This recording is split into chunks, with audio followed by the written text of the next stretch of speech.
Okay. So, a funny story about this topic. I was going to, so my friend Marilena from American College in Athens, Greece, asked me in August if I would write a chapter for a textbook that they are writing on well-being. And I'm like, hey, yeah, I can do this, no big deal. And it was supposed to be on well-being at work. So then at Thanksgiving, I thought I probably should look up when the deadline is, and it was January 2nd. And I went, oh my God, I got to get it done. So I called a friend of mine who was a student at Ohio State, and I said, I don't have access to the library anymore since I've left Wales. Can we go to the library? So on Saturday, like the first Saturday in December, we went to the library and I downloaded all these articles on well-being at work. I was so excited to dig in because you know that inner geek loves that stuff, right? So I started reading through it, and then in between that time and Christmas, I thought I probably should look up what they actually want for the chapter. Okay, so it's coaching to well-being at work. So I look it up, and that's not the topic. The topic was belonging, coaching to belonging at work. So I had to stop everything at Christmas and write a chapter for coaching to belonging at work. So the good news is I have this all done for you to talk about well-being today. And I also got my chapter in, and it was accepted. So it's going to be published at the end of the year. And so we're doing a little bit of a narrative on that during our workshop, our research conference on May 29th. So on May 29th, we will be talking about coaching to belonging at work. So, and with that said, I'm going to dig in. Most of you have heard me say that my first 2 degrees were in health promotion. And as a result, when I came out of school, I started doing wellness programs. And so the wellness programs were all about physical, okay? And I was actually an adjunct instructor at the University of Dayton, teaching healthy lifestyles, teaching stress management. They were all about the physical components of wellness. Well, there's been a shift. And I think that's part of the reason you all are here today, because you want to talk a little bit about that shift, and you want to talk about what can we do to enhance well-being at work, because we're seeing some of the issues that are a result of what's going on with the lack of well-being when people are at work. So let me share my slides. Okay, so you all know that this is sponsored by both the Global Coaching Network, those of you who have joined the association, along with the Global Institute of Organizational Coaching. So what's our why? Before, we have been doing seminars from 2000, or webinars from 2018. And I see Diana Ritter-Jones on, and she was one of my favorite people, still is, by the way. Back in the day, I came back from Wales when the pandemic hit, and I taught Diana and a few other people to doing webinars every day, because I felt like if we did webinars every day, we could keep our presence. Okay, so Diana and I and 2 other faculty did it for a week, maybe a month.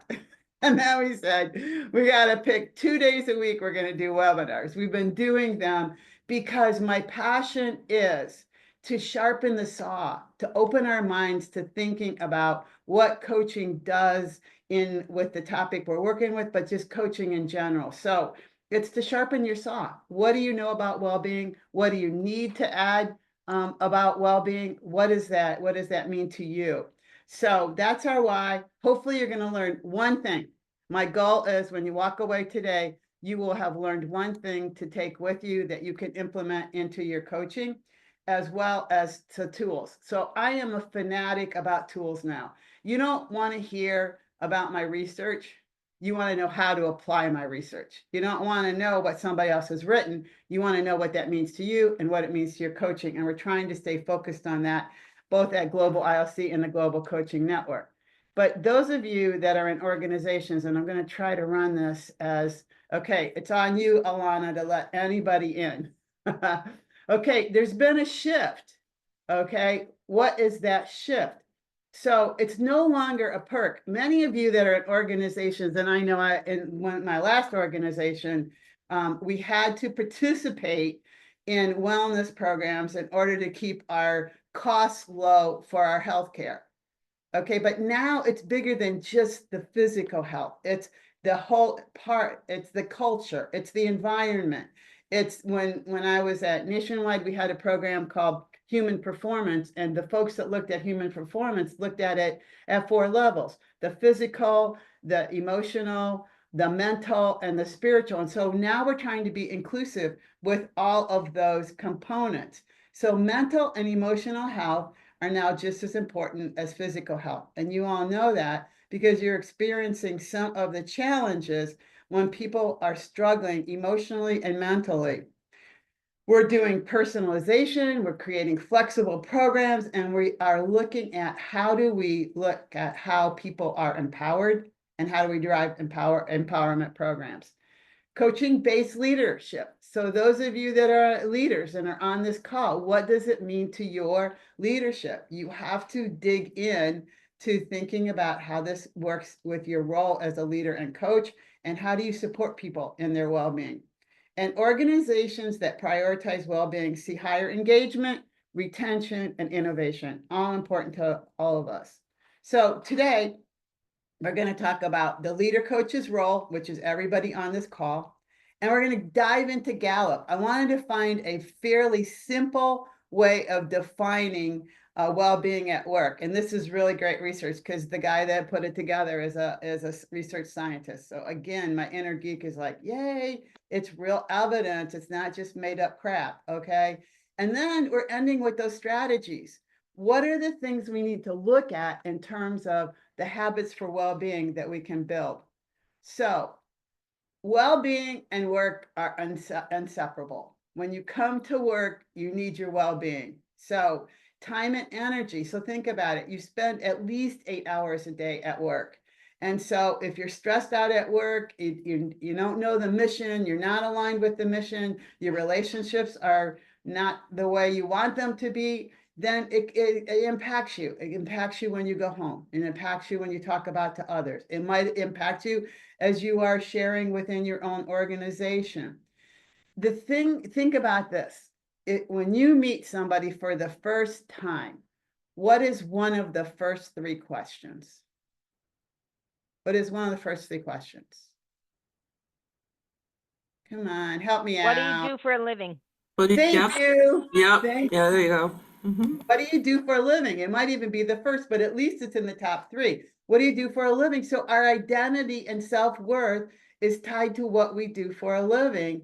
And then we know about chronic stress and that agitation. And those of you that have been in my classes know how I'm a fanatic in talking about the amygdala and how the amygdala is the emotional center and hippocampus is the logic center. And every time the amygdala is kicked off, it's stress and it puts cortisol in your body, and it's really, really bad for your body, and it makes it hard to be resilient. So those are some really good reasons why we can't separate out what's going on. They're intertwined. So what's your role? Your role is to model healthy behaviors. Okay. So when I was putting this together, I was struggling because I felt like I was preaching, and I'm not preaching. I want you to think of one small thing you as a leader coach can do today and keep it going forward. We have 40 ideas in habits. Think about here. What's one small thing that you could do as a leader coach that is modeling healthy behaviors? So one thing is we don't always give people time to rest and recover. We push them and they push themselves. And so sometimes you have to ask a person if they are pushing themselves too hard.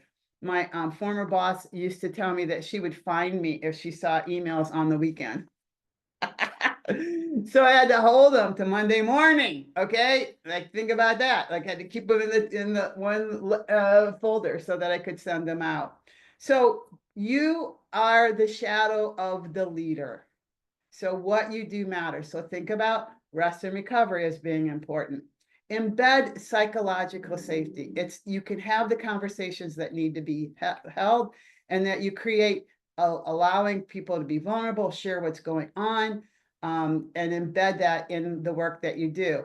So here's a little piece of information. The Google project Aristotle found that psychological safety is the #1 predictor of high performing teams. I think that Lenciani from the 5 dysfunctions of team would weigh in with this 110%. So make sure the psychological safety is part of your team events and work.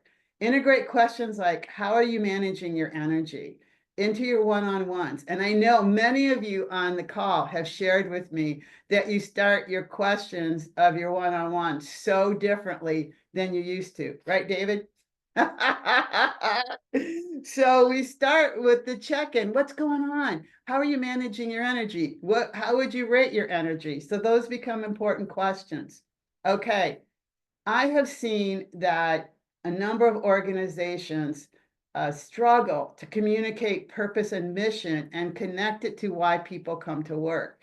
And so people want, you hear me talk about intrinsic motivation all the time, which is about autonomy, it's about competence, but it's also about passion. So how are you connecting into the passion that your directs feel about the work they're doing? And if they don't feel passion, how can you expand their thinking about what would create passion for them in their work? Tomorrow we still have our book club going, and we're going to talk about uncertainty in the workplace. But what clicked for me was really, thinking about what's that one thing more I could do that I'm excited about. Okay, how do I lengthen the runway? They call it lengthening the runway. I have my job, but there's one more thing that I'm excited about. Maybe it's a committee, maybe it's a project, but how do you help people get more into their purpose and clarity? I just talked about intrinsic motivation. So we're talking about autonomy and flexibility, being flexible when you can, and then, holding the ground rules when you can't. That's clear. There's a delicate balance between the rules are the rules and when can we be a little bit flexible with them. So think about the ways that we can be flexible and think about the ways that we cannot. So this is not, we got to be flexible with everything. It's like, where are those places where we have opportunity? And then know what the wellness tools of your organization are. Does your organization have mental health apps? Do people know where EAP is? What kind of coaching is available? Health coaching, maybe through EAP or another group. Can you join a gym? Do you have stipends? And can you create quiet spaces in your organization? Are there rooms where people can go to do work that are quiet? And then belonging and connection. So my heart is in belonging because I had to write the chapter on coaching to belonging at work. But how do we really create inclusive environments? And that we know that belonging is a strong predictor of mental health and well-being. Better Up is Marty Seligman's group, okay, who wrote Flourish and the other books about belonging. And if you want more information on Marty Seligman, there is a book review last month on his work. Okay, so what does it mean to feel like we belong and we're connected? Invest in well-being education. So show people where they can learn more about well-being. I used to be that coach and that facilitator that said, read this book and read the book. And so when I was at my former company, they read all kinds of books. Now I'm like, find an author you like, go to YouTube and see what they're saying on YouTube. If you like what they're saying on YouTube, then maybe you will like the book. So I think we have to look at what are all the opportunities for well-being education that are not limited to just reading a book, but what are YouTube resources and how do you keep them available? Number 9, use data to drive strategy. Those of you who are working with Gallup are doing the Gallup Q12. What are the well-being indices? There's a lot of indices on subjective well-being that are available, but at least figure out what you're going to do in your company or what's possible to use some form of data, even if it's just a quick open-ended 5 or 6 questions. What brings you to work each day? What do you think gets in your way? Think about coaching questions you could ask that would be data that you receive from your direct reports. And celebrate. We don't celebrate enough. Everybody on this call, I know pretty well. Okay, haven't been to your house for dinner, but I know you pretty well. And I know that you are driven for progress. Get it done, get it done. We all are. And when I walk out of my office at 4 o'clock, I'm like, oh, I got it done. But am I celebrating what I got done, or am I just saying it's done? So how do you help people celebrate? And that's why I am such a fan of milestones. If our milestones are weekly, monthly, quarterly, we're celebrating what we did, not just that it's done. Okay, enough of me. You have to go to your rooms now, and you have to talk to each other. People all over the world talking to each other about which of those 10 things did you resonate with? Okay, and which ones didn't you go, oh, that's not me? Okay, and what would you like to improve upon from a leader, coach role and perspective?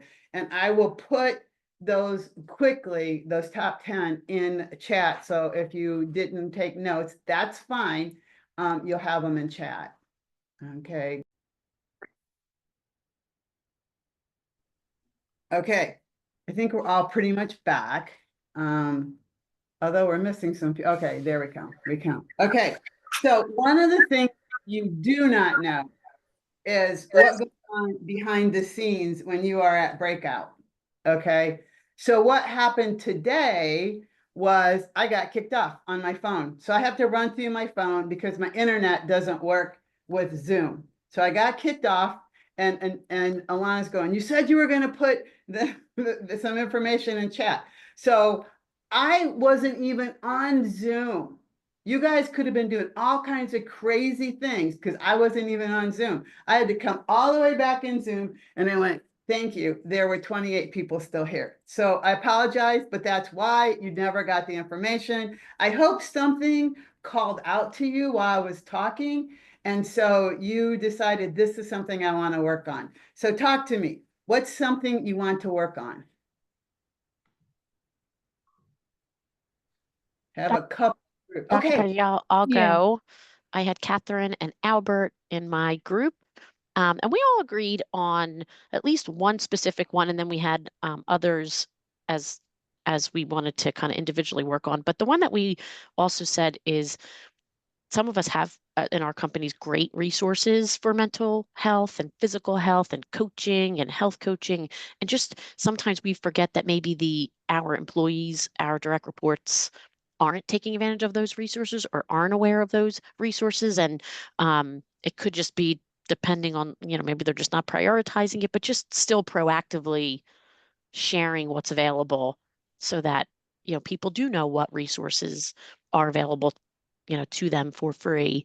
And so just making a more of a proactive attempt to add that to your, discussions.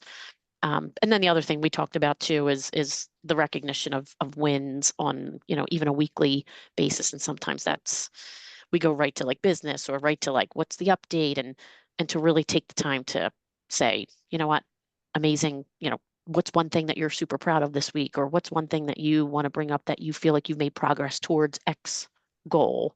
So that's what we talked about. Love it. Love it. And Kathy, my favorite question is, what were your best 15 minutes last week, right? So that ask my is kids every day. I learned that from you. I love it. That's super. Okay, William, then Adriana. William. Hi. So I had Ashley and Danielle in our group, so we briefly talked about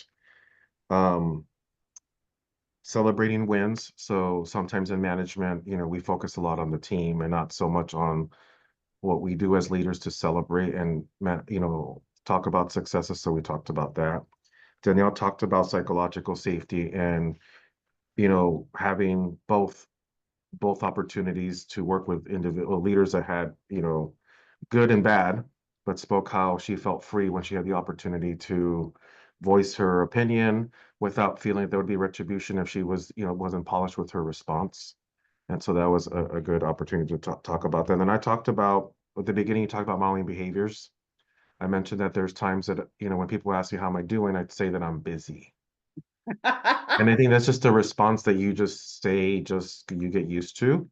And so I've realized that I have to reframe that because I've realized there could be unintended consequences of me saying that to someone. They can interpret that as I don't have time for them or I'm too busy to make time for them. Now, and I have a vulnerable moment right now in front of the group. A few weeks ago, I was feeling a little overwhelmed, and I've been telling people go to Spring Health. And so I picked up the phone, signed up for Spring Health, made a call with the counselor that evening to talk to someone, and it made all the difference in the world. So I think when we're talking about modeling behaviors, we have to live it too so that we can speak to it personally. Yeah. Oh, that is a great share. Thank you, William. Awesome. Adriana.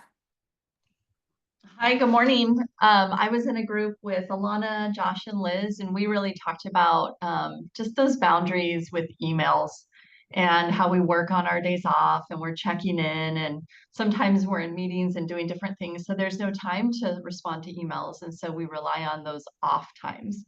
And then we also discussed how sometimes we forget that we're dealing with a human being on the other side of that email, and we fire in with whatever our intention is and all the business, and we forget to say hello or good morning or whatever it might be because we're so busy and we're bogged down and we're so focused, and we need to just celebrate those moments.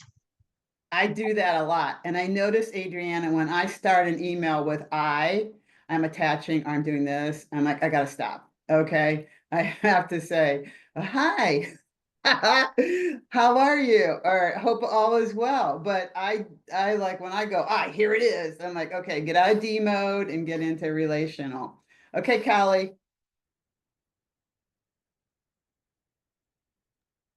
Taking notes. So yes, I like Kathy actually put a reminder for my team at 8 o'clock in the morning with myself on it to take 15 minutes to express your gratitude for something that took place to start off in a positive mindset for the day. So I'm trying to model that for the team. Now I am the person who put in the chat that I did scheduled sends to avoid getting yelled at because you know who my supervisor is and she's amazing, but she does yell at me for exactly what you're referring to because I'm not modeling good behavior for my team. So I'm trying to always set like a better boundary and like a better example. In our group, we were discussing who's going to want to replace me if I look stressed, if I look like I, am always, doing 15,000 things, like what will my successor look like and look at, in terms of deciding they want to go for that type of role or grow into that position. So I thought that was a really excellent point that my group brought up. Love that. That's awesome. Who would want to replace you if your job is that, right? Mhm. Marcella, and then we're going to go back to the deck. Okay, Marcella. You're on mute still, my friend. Double mute. Sorry about that. I actually was in the room with Anne Marie and Meg, and one of the things that I learned from them, they were saying, it's okay. We tell the team it's okay to call out sick, right? So helping our team members understand that we know they're humans, we know that things happen, and if you call out sick once in a while, right? I mean, it's okay. We don't want you to feel guilty for doing that because we're at the end of the day, we're human beings, right? And the other thing that we were, talking about, and I was thinking is, and I think it was already mentioned, is modeling the way, because a lot of times we're so focused about, are we having these conversations with the team? Are we providing the resources? But we don't take advantage of those resources ourselves. So it's really taking care of ourselves first to then be able to help others.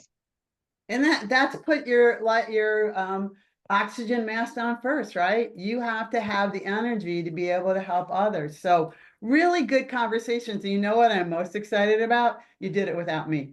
Okay, you remembered some things struck you, some things were important. So fabulous. And let's just hope that my phone holds out so we don't have to deal with any more of this crap. Okay. Okay, so now let's go on to, and then it does this too. So we're going to do escape out of this, and then we're going to come back in because now it will let me go forward. Okay, and there we go. That's not what we want. I hope you're not seeing that. Okay, I'm stopping the share. I'm going back in. I apologize. The good news is everybody on this call knows that I am technologically impaired. And so the fact that I'm demonstrating that completely to you shows that I haven't really gotten that much better at it, okay? But now I'm going someplace else, and I might not put it back up if it's going to do that, because you can see what we're trying to talk about. Okay, so I used to teach well-being, which is Rath, Tom Rath, and Harder's book. There's a new book we're going to talk about in just a minute. Well, if we looked at well-being at work and we look at this, the scientist, Jim Harder is the chief scientist and workplace management for workplace management and well-being at Gallup, and Jim Clifton is the chairman of Gallup, and they've been doing this work. The original work was Tom Rath and Jim Harder on these categories of well-being, and they define career. Do you love going to work? Does something get you out of bed every day about your work? Can you manage your energy? Do we take pride in our community? Do we have social connections? And what about the security of our finances? So what are the stats on well-being from well-being at work? So the scientific facts from what Harder says is that only 36% of employees were engaged at work. I'm telling you, many of you on this call today, talk to me about this. How do I help my people be more engaged? If you've got 64% of your team disengaged, you're always working to, how do I pull them in? What do I need to do? Do they trust the organization? Only 20% of employees say they trust their organization. Managers account for 70% of variance in team engagement. Now, this makes me sad. And the reason it makes me sad is the questions don't lead with my manager. They lead with someone, and everybody interprets it as it's my manager, and it's really not that. So how do we help people understand that we're a community and it's not just my manager needs to do those things to engage me?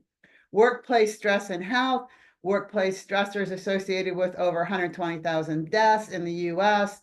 And so the stress at work, the whole cortisol thing, leads to heart disease and some cancers. And the desire for meaningful work. People want to bring meaning to their lives from the work they do. So how can we elevate that? So we can elevate that by looking at these five aspects. First, career well-being. It's the most important predictor of overall well-being. It involves doing work that's meaningful and aligned with your strengths, things you like to do. Now, people get lost here because they say, okay, that's great, because if I don't like to do it, I don't have to do it, okay? The thing of it is that's not what they've said in strengths. They say either get a little bit better, you partner with someone who does it well. So we do have to know that we have to manage our weaknesses. Include opportunities for growth, learning, and purpose. What are all those things we can do that stretch us? As I was walking this morning and listening to the other book, I was thinking about, finding someone who has a project that you can help with, that you have an interest in, being on a committee. I'm coming back to those things that engage us because we're on social committees with people and committees for the organization. Burnout and disengagement are signs of low career well-being.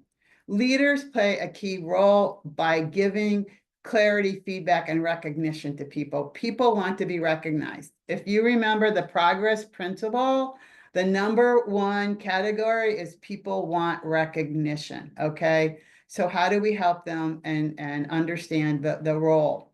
People with high career well-being are more than twice as likely to thrive, and coaching, mentoring, and goal setting support career well-being. I'm going to send you these slides. This was the former assessment.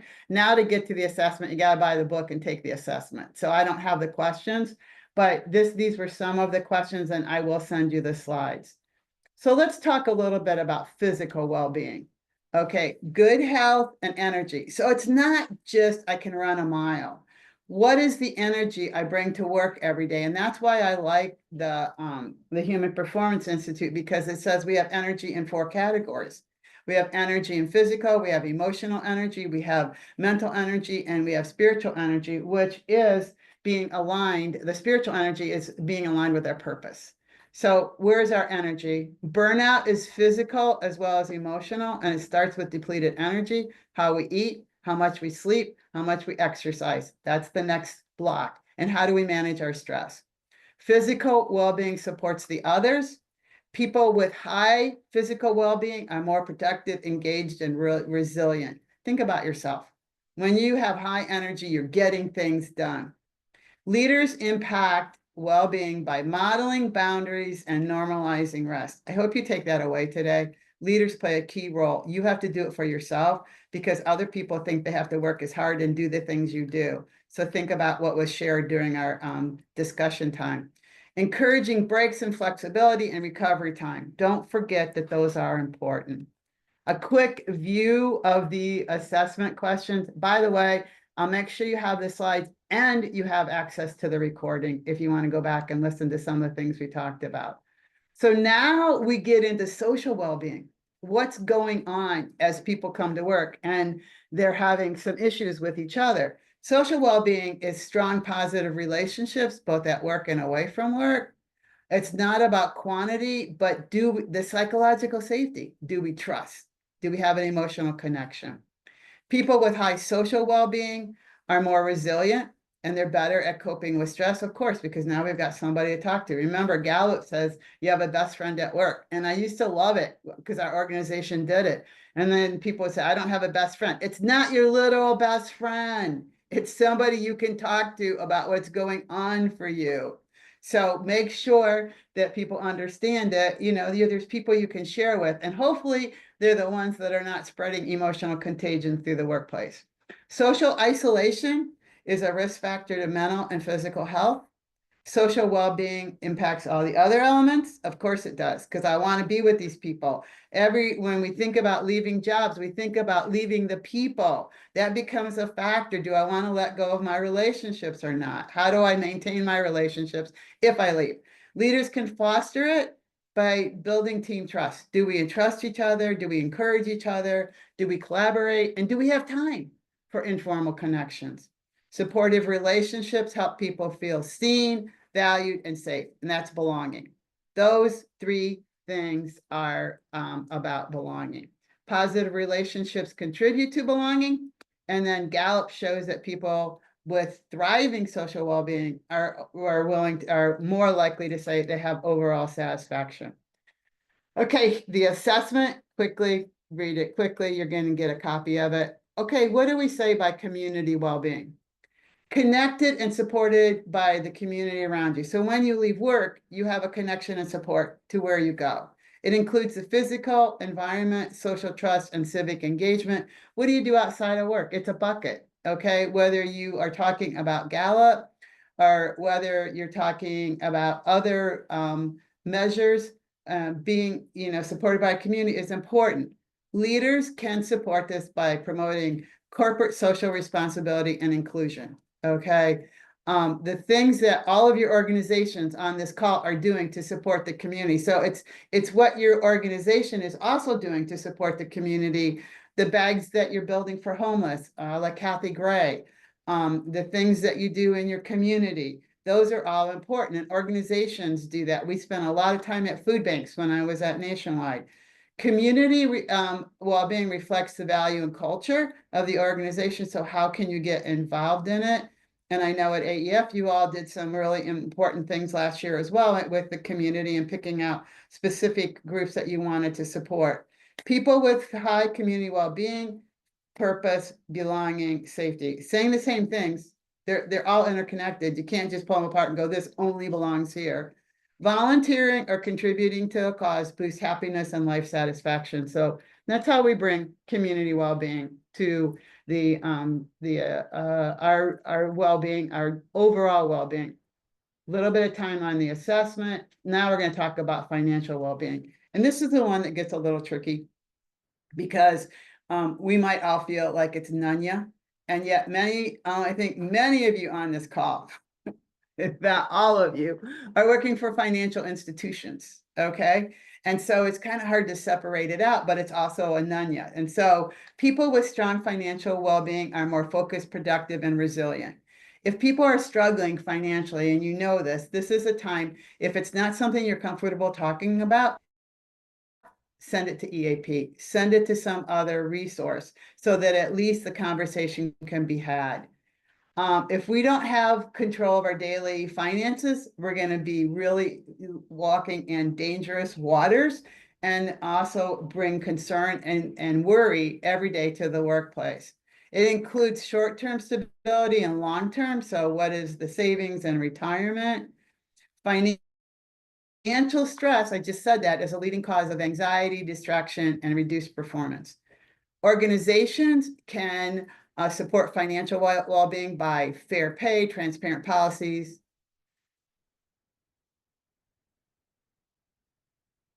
I know that we just had instability, so I apologize for that.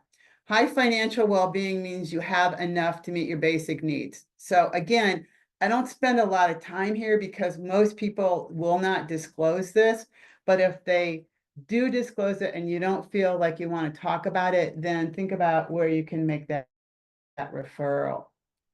I'm going to skip the think about and go into habits, but do we have any questions, comments you want to make? And I bring them because they are really well researched and have evidence behind them. Anything you want to say, add, questions you might have? Okay, so now we're going to go into 40 habits that you are in control of. Okay, and I want you to pick one. Okay, you're not going to do them all.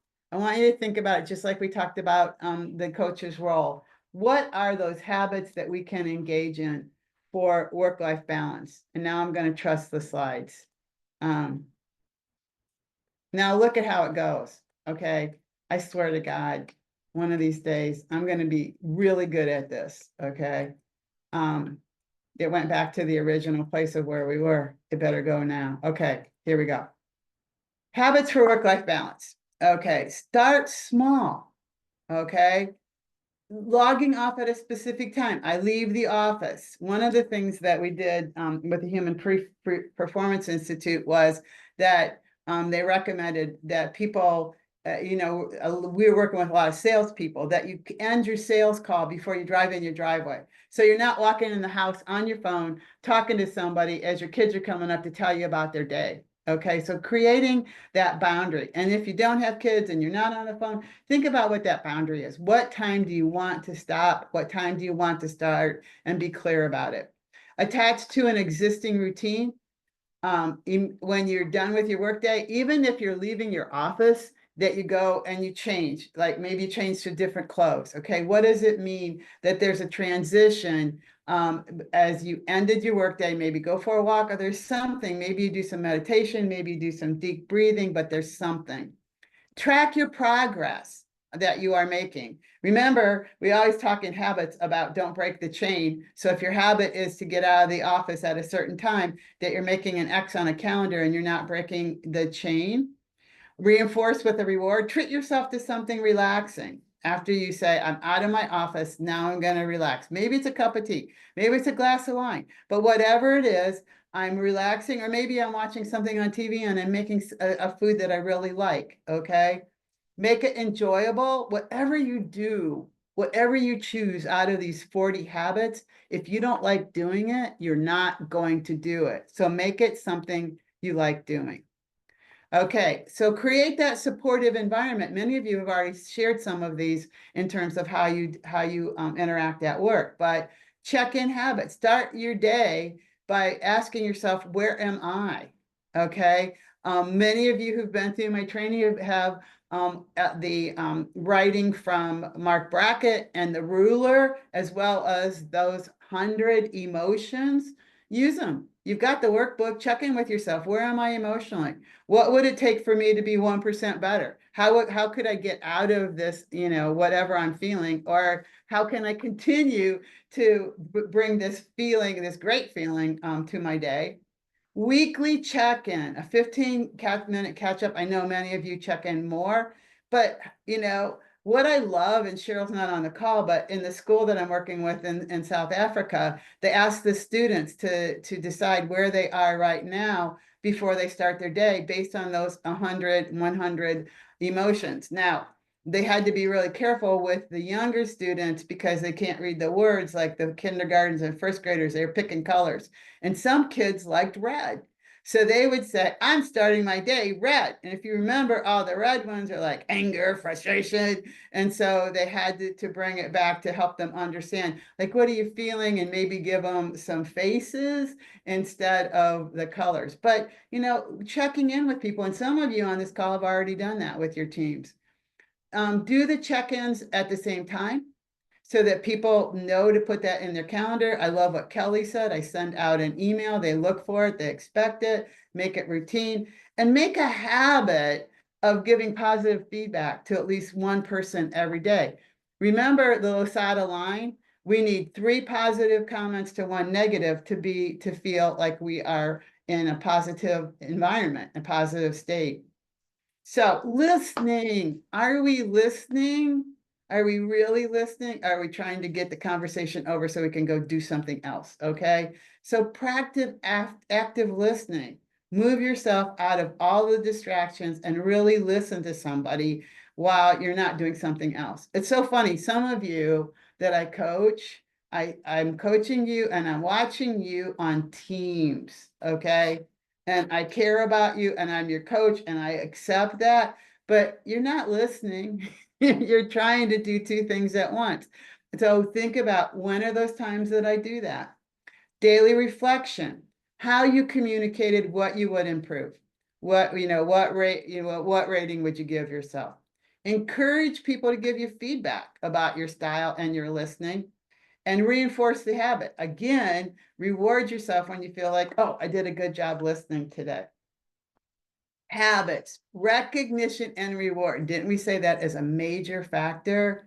So how do you set a reminder that you give somebody at least one positive acknowledgement for something they contributed?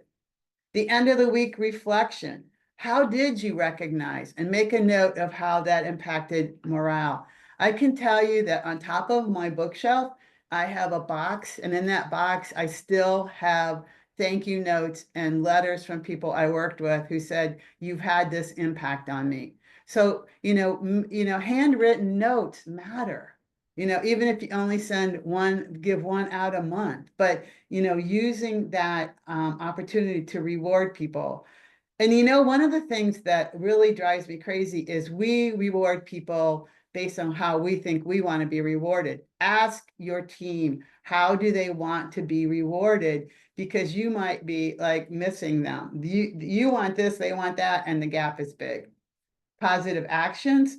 Write 3 positive things down that you observed of your team and then share them with them. Here's the 3 things I thought you all did really well this week. And public acknowledgement. Now you got to be careful with this because you got to spread it around. And so you have to make sure that you're acknowledging everybody at some point and not just the ones that are excelling. So look for things that are positive, regardless of whether they're the highest performer on the team. Sean Aker talks a lot about that in Big Potential, that we need to recognize everybody. And then what's your own learning look like? How much time do you spend growing and developing? Do you mentor anybody? Can you get into a mentorship program? Do you want to mentor? Do you want to use your coaching skills to do some mentorship? And then keep a journal to track what you learned and how you applied it. I love applied knowledge. I love knowledge, but I'm more a fan of applied knowledge. If knowledge, my brother and I laugh about useless facts that are going to win us Jeopardy and nothing else.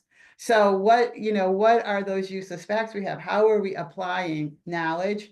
And then reflect and adjust. Reflect on your progress. What do you want to learn? Somebody on this call read 72 books last year. Okay, 72. I'm like, oh my God, I've listened to that many, but this person read them all. So, what is it that drives you to learn, and what is it you want to learn more about? Physical health. I don't need to spend a lot of time here, but movement habit, morning routine that could be stretch or yoga, walking meetings. I loved it when the weather gets nice and people go for a walk, because the stress goes away and we really can go a little bit deeper as we're walking with people and things come up. So walking meetings are a really good You're probably not doing it in Ohio, but you can be doing it in California and South Africa, okay? The hydration habit, easy, a bottle of water. Remember, I only want you to take one of these 40 away, okay? But, you know, is water something you need to do more of and hydrate yourself? And then do you have a fitness app that you can log steps? Does your watch tell you? My watch shames me. I love that. Habits, mindfulness and mental health. You know, how do you start each day? Do you start each day thinking about what went wrong yesterday? Or do you start each day thinking about what can I do to have an impact today? And do you take a midday pause? In Good to Great, they talk about stopping every 2 hours to ask yourself, am I doing the most important thing right now? Or am I getting lost in some kind of spiral that's not taking me where I need to go? So a midday pause for mindfulness, or check in with, am I doing the most important thing? I am a fan of gratitude habits. I have a gratitude journal that I write in every day. And some of you are in my gratitude journal because I'm grateful for the things that happen every day and that come into my life. And then, do you have a habit of winding down? Are you watching TV? Are you scrolling before you go to bed? Or do you wind down? Do you have some way of creating a relaxation ritual? Financial health. Here's something you can use if somebody's, you know, sharing with you. Are you checking your spending and adjusting your budget based on what you had to spend and what came in? Do you automate savings? Do you have a program at work where you can automate putting money into an account that you don't touch, that you can't touch? Do you check your expenses, or do you not even know what's in your account? And what does that look like? And do you give yourself a reward when you dial in your spending because you're trying to do something else with a savings perspective? And then the social connection, reaching out to somebody. You know, when people say I'm real and people don't talk to me anymore, how are you talking to others? People isolate me. How are you isolating yourself? Coffee chat, go for coffee with someone and just talk about nothing related to work.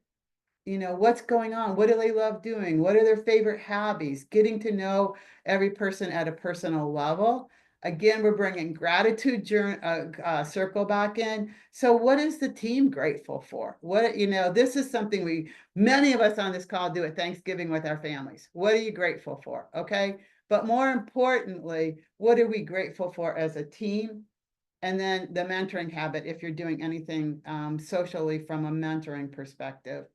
And again, coming back to you, leadership and well-being, modeling self-care, leading with positivity. If you're not feeling positive, do some reflection to figure out what's going on to see if you can move it. Promote balance and taking breaks and disconnecting from work, and reflect on your leadership. How would you evaluate your leadership, and how are you influencing your team and their well-being? Again, I'm going to send these slides to you so you will have them, all the information that I talked pretty quickly through. But what I wanted was for you to have one thing that you wanted to take away and do differently towards your own well-being that also contributes to your team well-being. Do we have any questions?